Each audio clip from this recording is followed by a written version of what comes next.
स्वागत है आप सभी का तौर राजपूत मोटिवेशन में। तो यहाँ पर हम लोग क्या देखते हैं, आपको पता है कि भाई हम मार्केट में एक ही चीज़ देखते हैं कि हमको एक स्ट्रॉन्ग बाइंग कैंडल चाहिए 1 घंटे में, और वो भी थोड़ा सा छोटा वाला। ऐसा नहीं है कि बड़ा वाला चाहिए, ऐसा बड़ा बन गया तो फिर हम क्या होंगे, बर्बाद होने के लिए काम कर रहे हैं। छोटा वाला कैंडल चाहिए। और मैं आपको बहुत बार कैंडल्स की चीज़ें बता चुका हूँ कि कैंडल का साइज़ कैसा होना चाहिए, कैसा नहीं होना चाहिए। तो वही चीज़ें हम देखेंगे यहाँ पर। तो उससे पहले मैं आपको ये बताना चाहता हूँ कि पहले हम लोग क्या देखते हैं, उसके पहले हम मार्केट को देख लेते हैं। निफ्टी 50 की अगर हम बात करते हैं तो आज यहाँ पर 1% से ज़्यादा की गिरावट देखने को मिली है निफ्टी 50। बैंक निफ्टी में 0.5% से ज़्यादा की, और निफ्टी फिन में भी 0.5% से ज़्यादा की, और सेंसेक्स में 1% से ज़्यादा की। अब इतनी गिरावट होने के बाद मार्केट में आपको क्या देखने को मिलेगा कि यहाँ पर बायर्स ज़्यादा देखने को मिलेंगे, नहीं मिलेंगे। लेकिन फिर भी हम चार्ट को एनालिसिस कर रहे हैं तो चीज़ों को समझ जाना मेरा काम है।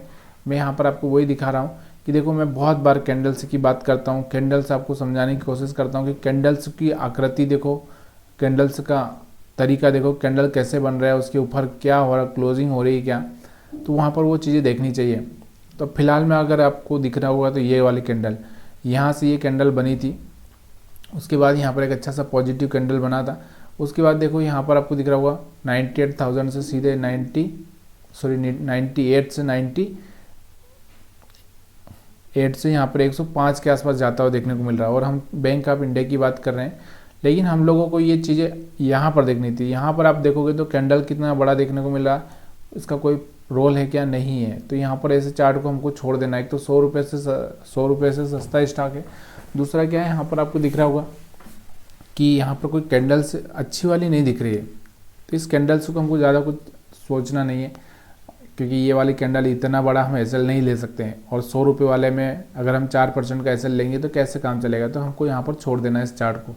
बैंक ऑफ इंडिया का यहाँ पर चार्ट अच्छा बना है, लेकिन आपको क्या देखना है, देखो चीज़ें समझना। देखो यहाँ पर आप देखोगे सेम चीज़ें यहाँ पर अगर मैं दिखाऊँ आपको, यहाँ पर आते हैं हम लोग, यहाँ पर ये वाली जो अब ये वाला जो कैंडल बना है, ये वाला कैंडल, तो यहाँ से हम एसएल ले सकते हैं, इतना एसएल हम ले सकते हैं। उसके बाद आपको दिख रहा होगा मार्केट कहाँ से कहाँ पहुँच चुका है। लेकिन ऐसा एसएल नहीं ले सकते हम लोग जहाँ पर हमारे लिए बहुत बड़ी प्रॉब्लम खड़ी हो जाए। अब इसके अलावा हम दूसरा स्टॉक्स देखते हैं। दूसरा है सोबा। सोबा आपको पता है क्या काम करती है। तो यहाँ पर सोबा का स्टॉक्स अगर हम देखते हैं तो यहाँ पर आपको क्या देखने को मिल रहा है, देखो यहाँ पर मैं कैंडल्स की बात करता हूँ तो हमेशा आपको ये याद होना चाहिए कि ये वाला जो कैंडल बना है इसके ऊपर क्लोजिंग हुआ है। तो यहाँ पर एक छोटा सा रिस्क लिया जा सकता है, लेकिन रिस्क लेने में क्या हो रहा है, देखो ये वाला कैंडल बनने के बाद हम रिस्क ले रहे हैं तो बहुत बड़ा रिस्क होता हुआ देखने को मिल रहा है। तो यहाँ पर आपको क्या करना होता है, पहले आपको ये कैंडल्स को समझना होता है कि भाई कैंडल्स बना है तो आपको थोड़ा सा उस टाइम में ही प्लानिंग करना बहुत ज़रूरी हो जाता है कि जैसे ये हाई ब्रेक किया इस कैंडल का, तभी जाके आप थोड़ा सा यहाँ पर करोगे तो यहाँ पर क्या होगा, छोटा एसएल हो जाएगा। और यहाँ से आपको दिख रहा होगा कि 1:1 तो यहाँ पर देता हुआ देखने को आपको मिल ही रहा है, लेकिन मार्केट ने सपोर्ट नहीं किया, उसकी वजह से यहाँ पर गिरता हुआ देखने को मिला है। तो कैंडल्स को समझना है, कैंडल्स कैसा बन रहा है, उसके बाद में ही आपको प्लानिंग करनी है। यहाँ पर भी आपको देखने को मिल रहे थे छोटे छोटे कैंडल्स बनते हुए दिख रहे थे, लेकिन यहाँ से कोई स्ट्रॉन्ग बाइंग कैंडल नहीं बना, तो इसलिए हम यहाँ पर छोड़ेंगे। यहाँ पर आपको दिख रहा होगा एक तरह से यहाँ पर फ्लैग पैटर्न बनता हुआ दिख रहा है, फिर यहाँ से वही दिख रहा है। चलिए हम लोग दूसरे स्टॉक्स की बात कर लेते हैं। दूसरे स्टॉक्स में अगर हम देखें क्योंकि आज ज़्यादा कुछ स्टॉक्स बड़े नहीं हैं, कारण क्या है कि आपको दिख रहा है कि मार्केट में सेलिंग चल रही है, लेकिन फिर भी कुछ स्टॉक्स यहाँ पर अच्छा मोमेंटम दिखा है। जैसे IDBI बैंक की अगर हम बात करते हैं तो IDBI बैंक में यहाँ पर आपको दिख रहा होगा ये वाला जो एरिया है, यहाँ पर मैं हमेशा आपको क्या बोलता हूँ कि लोग कहाँ पर इंटरेस्टेड होते हैं, जब उनको दिखता है कि भाई छोटा कैंडल बन रहा है तो आराम से हम लोग क्या कर सकते हैं, ये देख सकते हैं कि भाई छोटा कैंडल है तो छोटा एसएल में अगर रिस्क रिवार्ड अच्छा मिल रहा है तो यहाँ पर हम क्या ही जाता है। 1:4 अगर मिल जाए, 1:3 मिल जाए तो यहाँ पर लोग क्या करते हैं, ट्रेड प्लान कर लेते हैं। और यहाँ पर आपको दिख रहा होगा वही यहाँ पर होता हुआ दिख रहा होगा। यहाँ पर एक अच्छा सा ग्रीन कैंडल भी बना था, लेकिन देखो इतना बड़ा ग्रीन कैंडल बन चुका है तो मैं यहाँ पर तो पसंद ही नहीं करूँगा। हाँ, अगर ये छोटे कैंडल को देखकर अगर इसका हाई ब्रेक हो रहा है और मैं रिस्क ले रहा हूँ वो बात अलग है। अगर हम बात करें इसके अलावा सुमित केमिकल की, तो सुमित केमिकल का चार्ट अगर आप देखोगे तो यहाँ पर इसका चार्ट देखो, यहाँ पर आपको क्या देखने को मिल रहा है कि एक रेड कैंडल बना भारी, उसके बाद यहाँ पर आपको दिख रहा होगा ये वाला कैंडल बना, ये वाला कैंडल बना। अब इसके ऊपर जैसे ही निकला तो हम यहाँ पर प्लानिंग कर सकते हैं, क्योंकि हमारा एसएल छोटा हो सकता है। तो अभी यहाँ पर आपको दिख रहा है, देखने को मिलेगा कि ये नीचे से जाके ऊपर आ रहा है या ऊपर जाके नीचे आ रहा है। तो यहाँ पर अगर छोटा एसएल रख के आप प्लानिंग करते हैं तो यहाँ पर एक अच्छा सा रिस्क रिवार्ड रेशो आपको देखने को मिल रहा है। चलिए मैं यहाँ पर क्या करता हूँ, थोड़ा सा इसको हम लोग क्या करते हैं, एक ट्रेंड लाइन लगा ही देते हैं। उसके बाद हम लोग थोड़ा सा यहाँ पर प्लान करते हैं। तो यहाँ से मैं रेक्टेंगल लगा देता हूँ, ठीक है। तो इस एरिया को यहाँ पर हम क्या करते हैं, मार्क कर लेते हैं ये वाला, ठीक है। 1 मिनट बराबर। अब हम क्या करते हैं, यहाँ से इस चीज़ को समझने की कोशिश करते हैं कि जैसे ये इस एरिया से ऊपर गया, अब यहाँ से अभी हम ये देखो, अभी हमारा एसएल अगर हम बात करें, यहाँ पर मैं एसएल की बात करता हूँ तो एसएल मैं आपको दिखाना चाहता हूँ कितना बड़ा हमारा एसएल हो रहा है। अगर इसको मैं चार्ट पर थोड़ा सा इस तरह से दिखाऊं तो यहाँ से आपको दिख रहा होगा करीब करीब, अगर आप देखोगे तो यहाँ पर इसके नीचे का एसएल मतलब 469 के आसपास का हमारा एसएल बन रहा है, ठीक है। और हम ले इसको बाइंग कब कर रहे हैं, 472 के आसपास, ठीक है। अब हम बात करते हैं यहाँ पर 5 मिनट के चार्ट पर, थोड़ा सा मैं 5 मिनट के चार्ट पर लेकर चलता हूँ और 1 बजे के बाद में हम देखेंगे यहाँ पर। तो चलिए यहाँ पर देखते हैं। तो यहाँ पर 1 बजे के बाद हम देखते हैं। तो अच्छा 1 बजे के बाद हम देखोगे तो यहाँ पर आपको क्या देखने को मिल रहा है, 1 बजे के बाद अगर आप देखोगे तो यहाँ पर आपको देखने को मिल रहा होगा कि पहले क्या किया इसने, नीचे गया थोड़ा नीचे, उसके बाद इसके ऊपर क्लोजिंग कर दिया इसके ऊपर। तो यहाँ पर कहीं 480 के आसपास आप बाइंग प्लान करते, चाहे तो आप यहाँ का एसएल रख सकते थे 470 का, और फिर आपको देखने को मिल रहा होगा एक अच्छा सा मोमेंटम। 5 मिनट में कोई अच्छा कैंडल नहीं बना है, लेकिन फिर भी यहाँ पर मोमेंटम आपको देखने को मिल रहा है, ठीक है। तो इसी को बोलते हैं कि रिस्क रिवार्ड को रखकर थोड़ा सा ट्रेड प्लान करना है।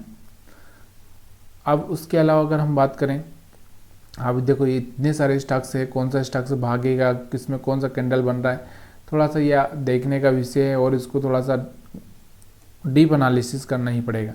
यहाँ पर अगर हम बात करते हैं अडानी विलमार की, तो यहाँ पर आपको दिख रहा होगा अडानी विलमार का ये वाला जो कैंडल, इसका एसएल रख सकते हैं हम लोग, और इसके ऊपर क्लोजिंग किया तो हम थोड़ा सा प्लानिंग कर सकते हैं। तो यहाँ पर भी एक अच्छा सा मोमेंटम देखने को मिला है। अडानी विलमार आपको पता है कि जब से यहाँ पर अडानी जी ने बोला है कि हम सेल करेंगे, हमारा स्टॉक हम बाहर एग्जिट हो जाएंगे, तब से यहाँ से गिरता हुआ देखने को मिल रहा है। इसके अलावा हम बात करते हैं किर्लोस्कर ब्रदर की, तो यहाँ पर भी आपको देखने को मिलेगा किर्लोस्कर ब्रदर की अगर हम बात करें तो यहाँ पर छोटे छोटे कैंडल और छोटे छोटे कैंडल के बाद में जो एसएल है वो बहुत छोटा हो जाता है, और छोटा एसएल रखने के बाद में ही लोग यहाँ पर प्लान करते हैं। यहाँ पर आपको दिख रहा होगा क्या मोमेंटम देखने को मिला है। और इसके अलावा हम बात करते हैं टोरेंट फार्मा की हम बात करते हैं। टोरेंट फार्मा में भी आपको देखने को मिल रहा होगा कि यहाँ पर भी छोटे छोटे कैंडल से बने थे, उसके बाद में यहाँ पर बड़ा कैंडल बना है, लेकिन एक ये वाला बनने के बाद में फिर यहाँ पर सीधे इसका एक ही कैंडल बना है, उसके बाद कोई कैंडल बना नहीं। गुजरात एक्सपोर्ट अंबुजा की अगर हम बात करें तो इसमें भी कोई खास कैंडल नहीं बना है, लेकिन उससे पहले मैं आपको बता ही चुका हूँ कि देखो ये कैंडल्स को समझना बहुत ज़रूरी है। अगर आप इंट्राडे के एक दिन पहले इन कैंडल्स को देख लें तो आपको पता चल जाएगा कि कल किसी स्टॉक्स पर हम प्लानिंग कर सकते हैं। तो ये चीज़ें मैं आपको पहले भी बता चुका हूँ। फिनोलेक्स केबल की अगर, क्योंकि अगर आप इस चीज़ को समझ गए, जैसे मैं आपको यहाँ पर फिर से दिखाता हूँ वही चीज़ें जो मैं आपको बताना चाह रहा था। तो पहले मैं आपको ये रेक्टेंगल बनाता हूँ, ठीक है। तो यहाँ पर आपको देखने को मिलेगा ये वाला, ये, ठीक है। अब हम बात करते हैं थोड़ा सा इसको 5 मिनट के चार्ट पर, और 5 मिनट के चार्ट पर इससे पहले मैं आपको 5 मिनट का चार्ट लगा देता हूँ, और थोड़ा सा हम क्या करते हैं, चार्ट को बड़ा करते हैं। चार्ट को बड़ा करने के बाद में आपको क्या देखने को मिल रहा है, ये देखो सुबह में ही आपको दिख रहा होगा, सुबह में ही यहाँ पर क्या मोमेंटम आया हुआ है। और इस मोमेंटम में हम यहाँ पर भी अगर 115 पे भी पार्टिसिपेट कर लेते हैं तो यहाँ पर एक अच्छा सा मोमेंटम यहाँ पर देखने को मिल जाता है आप सभी को, ठीक है। समझ में आ रहा है। और क्या रिस्क रिवार्ड रहता है, देखो यहाँ पर अगर आप देखोगे रिस्क रिवार्ड की हम बात करें तो हमारा जो एसएल है एक मिनट, क्या रहा है, यहाँ पर आपको दिख रहा होगा कि 113 रुपये के नीचे हमारा एसएल है और यहाँ से हम बाइंग कर रहे हैं 114-15 के आसपास। बस 2-3 रुपये के एसएल में हम कितना रिस्क रिवार्ड रह रहे हैं, 1:5 का रिस्क रिवार्ड के हिसाब से यहाँ पर प्लानिंग हो सकता है। लेकिन देखो 125 गया है, सीधे सोचो कि यहाँ से कितना आपको देखने को मिल रहा है। तो ये थोड़ा सा प्लान करने से पहले आपको थोड़ा सा सोचना पड़ता है। अगर हम बात करें फिनोलेक्स केबल की, फिनोलेक्स केबल का जो चार्ट यहाँ पर आपको सामने है, क्योंकि आज देखो ज़्यादा कोई स्टॉक से मोमेंटम नहीं आया है ज़्यादा, तो हम लोग आज थोड़े से ऐसे ही स्टॉक्स देख रहे हैं, क्योंकि वैसे भी यहाँ पर आपको दिख रहा होगा। तो यहाँ पर आपको देखने को मिल रहा होगा जो ये वाला कैंडल बना है, ये वाला, इसके ऊपर निकलने के बाद मार्केट में देखो यहाँ से क्या मोमेंटम आया हुआ फिनोलेक्स केबल में, 970 के आसपास से सीधे यहाँ पर आपको दिख रहा होगा 1020 के ऊपर जाता हुआ देखने को मिला है। तब हम इसमें क्या देख सकते हैं, ये वाले कैंडल से हम रिस्क ले सकते हैं या इस वाले कैंडल से हम रिस्क ले सकते हैं। तो ये चीज़ें आपको थोड़ा सा समझ में आएगी धीरे धीरे। लेकिन देखो शेयर मार्केट है और यहाँ पर कोई भी चीज़ करने से पहले अपने एडवाइज़र से सलाह लेना बहुत ज़रूरी है। वीडियो देखने के लिए आप सभी का बहुत बहुत धन्यवाद। वीडियो अच्छा लगा हो तो वीडियो को लाइक शेयर कमेंट करना मत भूलिएगा।